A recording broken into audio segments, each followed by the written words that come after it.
tugeze mu bihe aho usanga abantu benshi uhura nabo ku nzira canke ahari hose mu kibano usanga buzuye imyidodombo, aho usanga abantu benshi buzuye kwihebura, abandi bakaba buzuye ukwiheba kubera ibibi bakorerwa, abandi kubera ubugome bakorewe, abandi akarengane katagira izina bakorewe. Kandi ikibabaje ugasanga ababakoreye ibyo bibi si bikoko canke si bivejuru n'abantu nkabo. Mbero nashima bamwe bagasanga babikorewe n'abantu bo mu miryango iwabo batari bakwiye kubibakorera. Abandi nabo ugasanga bihaye kuba inyamaswa, ibikoko mu bandi, aho ubona yuko umuntu kugukorera nabi cyangwa kugirira nabi abona ko ashimutwaye, aho ubona yuko kurenganya undi muntu cyangwa gukora ibintu amategeko atuba atarikurira cyangwa kundi muntu abona ko ari bisanzwe, kandi bimwe na bimwe akibona kumera n'ubuhizi. Ariko rero hari abandi bantu baraho bameze neza batakorera ikibi abandi bantu barashima, ariko ikibi cy'aba bantu ntacyo bakora nabo. Igikorwa cyabo bakora no gutuma intoki abandi bantu, nakameze nabi, nakariko akora nabi, nakwa afata abantu nabi. Ariko hari ikintu kwe gukora cyo tuma nawe utandukana n'abo bantu, kuko mu bizima bwa misi yose twebwe abantu biroroshe yuko ubona amakosa y'undi muntu kandi ko umuntu ari mubi, ariko wowe ukibagira. Mugihe rero uri kubona ko abandi bantu bakora amakosa, urakwiye kwisuzuma nawe, mbe je nitwara gute, je nanjye nkorera gute abandi bantu, kugira ngo simave nsanga ujya mbona ko mbega akora nabi nkaba nsanga nanjye nkora nabi gusumba we. Twisunze ikivugo kivuga bati be the reason why people still believe they are good people in this world. Wa muntu atuma abantu bizira yuko kuri no saracari abantu beza. Wa muntu abantu barusha, abantu bafite ibikomere mu mutima bashaka kubona neza yuko kumbe nubwo tubona abantu bamwe bari babi haracari abantu bameze neza. Uyu munsi naguteguriye ibintu cyo kuri 5 wo kwisunga canke wokora kugira ngo ube wa muntu ariko atuma isi iba ahantu heza ho kuba, ariko atuma abantu benshi barusha, abantu benshi babaye mu mutima basubizwa akabona neza yuko abantu bose si babi, nubwo abantu bamwe bihevye akabona neza ati nitwiheba ahubwo haracari abantu beza. Icyo ngusabye gusa kugumana nanje gushika kuri ino video, amazina yanjye bisema Toje Hal, nimba uri mushasha ndagutumiye kuri sabone kugira ngo bamwe mu video ya kimisi sosiyo tuyashizeko. Ngwaye ikaze.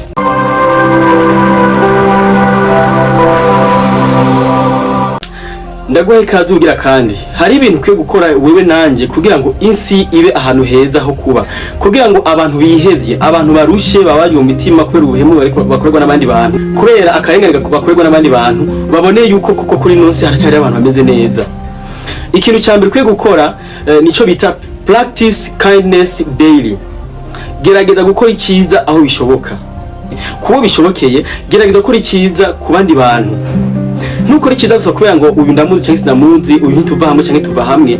Korera icyiza umuntu ari wese utisunze ko umuzi no kutamuzi. Wibuke ushaka gukora icyiza uyu munsi kandi ukabona yuko mbega nta nyungu birimwo, kandi uko atacazo gusubiza, ariko nawe bikakugaruka ko mu kindi gihe utaziga kubera icyiza wakoze ahandi hantu. Hari imvugo bavuga bati what goes around comes around. Nukuvuga nimba ukoreye ikintu uyu munsi, nimba ari ikintu kibi ukorera umuntu ukabona ko mbega ntaca yo kugira, wewe urakomeye, urahambaye, menya neza yuko wewe nawe hari handi hantu uzoshobora guhura n'ikindi kintu kibi gisumbye nico wakoreye uwo muntu. Nimba hari umuntu yidoze kubera wewe canke yidoga kubera wewe, umenye nawe ko hari handi hantu ushobora guhura n'abandi bantu bagusumbye ubushobozi canke bagusumbye inguvu, bakagukorera ikintu gishobora kukubaza incyo zirenze 10 ukumwe babaza wa muntu. Kubw'ibyo twakwiye kwitwararika kora neza abandi bantu, twakwiye kwitwararika kugirira neza abandi bantu tutisunze ko tubazi niko tutabazi, kuko ibyo dukora uyu munsi tukirenganira hari gihe bitugaruka ko mu kindi gihe mu buryo tutiteze. Ikintu gira kabiri kwiye gukora kugira ngo inosi utume uba mu bantu bayigira kuba ahantu heza ho kuba, ku buryo abantu benshi babona yuko nubwo abantu benshi bamaze kuba inyamaswa babaye ibikoko haracari abantu bameze neza. Ni ikintu novuga ati volunteer your time. Gerageza gukoresha umwanya wawe kubw'inyungu z'abandi bantu. Gerageza gufata akanya kawe nubwo kuba gato nubwo zobaye iminota 30 uyikoreshe kubw'inyungu z'abandi bantu. Tugeze mu bihe aho buri muntu wese ari satuntu twanje, buri muntu wese we abona yuko akwiye gukora ibimuraba gusa, ntakwiye kwimvira ku bandi bantu. Ariko wibuke neza yuko hari abandi bantu ngaho hanze bakeneye ubufasha bwawe, bakeneye umwanya wawe, bakeneye ko ukoresha umwanya wawe kugira ngo nabo ubafashe bave mu bibazo basanzwe barimo. Wibuke ko nawe hari gihe ushaka gushika mu bihe aho ushanga ukenera ubufasha bw'undi muntu, aho usanga ukenera ubufasha bw'abandi bantu. Kubw'ibi ni muri mu bihe byiza, nimba ubona ko umerewe neza, nimba ubona ko ufise umerewe neza, raba akanya kawe nawe ufashe ugakoresha mu gufasha abandi bantu. ushobora kwibaza ati none twoko no bafasha gute canke no kora iki. Urashobora gufata nk'akarorero, ushobora kuba uzi nk'ikintu igikorwa kanaka, uzi gukora ibintu kanaka mu buryo bwiza. Urashobora gukoresha ubumenyi bwawe mu gufasha abandi bantu. Ikindi kintu canke umugenzi ugira gatatu ukwiye kwa doctor canke ukwiye gukora kugira ngo ino si iba nziza yo kubako, listen and support others. Kumviriza abandi bantu. Tugeze mu bihe yaho buri muntu wese ashaka kumvizwa gusa, niwe gusa ashaka ko avuga abandi bumvirize. Niba abantu ntibashaka gufata umwanya ngo bumvirize abandi bantu. Ego sinkenerwa yuko ivyo bavuze byose uvyemera, ariko ni nkenerwa yuko ugaha akanya abandi bantu bakavuga hamwe kumviriza.